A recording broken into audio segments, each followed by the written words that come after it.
Hello! Today's review is all about Kayali Utopia Coco Vanilla 21.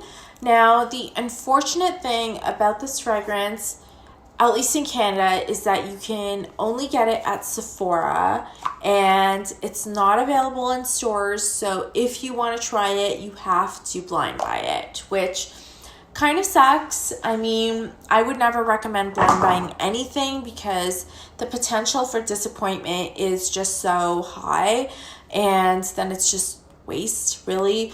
But I feel like Kayali is a subset of the Huda Beauty brand, and the Huda Beauty brand seems to just have so many fans that people are really willing to buy stuff even before it's in stores and are not too worried about not liking anything because they're just so in love with the brand and they just want to support it. So if that's you, great, go ahead, carry on as you normally would.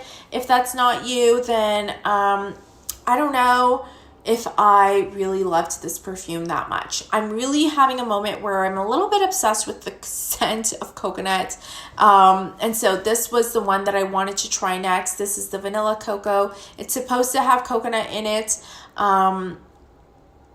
But unfortunately, the coconut in this is very artificial and plasticky smelling, so I didn't love it as much as I thought I would. I really enjoyed Amber 23 from this brand, and if you can check out that review, I've reviewed it before.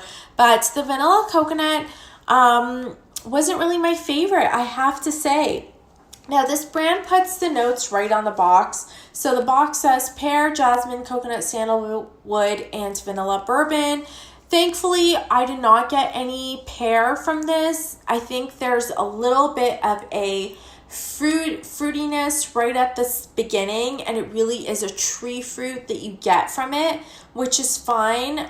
There's not that much of a syrupy sweetness that pear can usually have. If you smelled some other perfumes that have pear as a note, you kind of know what that's like, but this does not have too much pear, and I was so happy about that. Does it have jasmine? Yes, absolutely. There's a very generic white floral kind of vibe, which is okay. But the coconut in this is really what throws it off. It's just a very artificial dollar store kind of coconut. And that's not what I wanted. I wanted a realistic coconut milk, coconut candy, just something that's coconut but more savory, I would say. And this just did not deliver on that front. There definitely is coconut in this fragrance, and that's great. I'm wearing it on my arm today. I've worn it off and on for a few days since I've got this perfume. So I've had it for about a couple weeks, I would say. Dry Down has vanilla. Does it have vanilla bourbon? I would say I don't really get a boozy kind of quality. If you've smelled Amber 23, Amber 23 really does have something that's intoxicating about it. But this, not so much. There's kind of a birthday cake element to this. And I think that's what encompasses that coconut and the vanilla. It really is, a kid's birthday cake. It's that Safeway grocery store coconut confection that you're getting. You know that they've used artificial coconut flavoring, artificial vanilla flavoring, which I actually really enjoy. I think that artificial is just something special. There's something nostalgic about that artificial vanilla.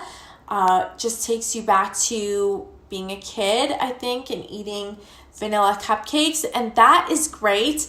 But the artificial coconut just hits in a different way and is not as enjoyable as a real coconut. It's not a macaroon where you've got that desiccated coconut. It's not coconut milk. It's not a coconut curry where you can smell creaminess and smoothness in the texture of this fragrance. It just doesn't deliver all of that, which is a little bit disappointing.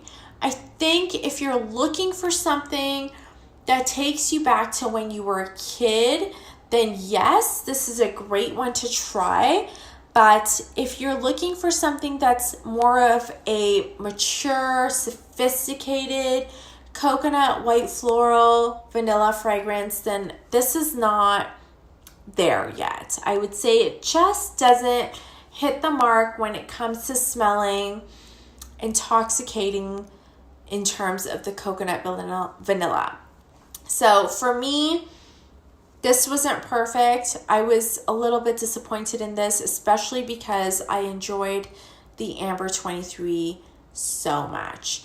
But you know, the packaging is on point. Kayali really tries to give you that jewel kind of vibe. So the bottles are supposed to be little jewels. The stopper you can see is quite jewel-like. The sprayer is just amazing. Just such a fine mist. You saw that. I love the sprayer. I love the fine mist, but I was really, really underwhelmed by the juice inside. But that doesn't mean I'm not going to try other Kayali fragrances. I think I still will. I'm just very intrigued by this brand, so I will continue to sample. But yeah, just not my favorite. So I just wanted to put that out there in case you were thinking of blind buying, because it seems like that's the only way to get these. This is a 50 ml. It also comes in a 100 ml. The 10 ml, I saw it on the Sephora site, but it was unavailable. They don't have it in stock. I believe, from what I've read, you can only get it in Dubai. So lucky you if you live over there and you get the 10 ml. I still would not buy 10 mLs of this one. I just did not like it at all. It was just too artificial smelling. So it wasn't for me. That's it for me. If you've tried this, I would love to hear what you think or what it reminded you of. For me, it was really candy or cake when I was a kid, but not nice enough for me to wear every day as an adult. So that's it for me. Thanks for watching. Bye.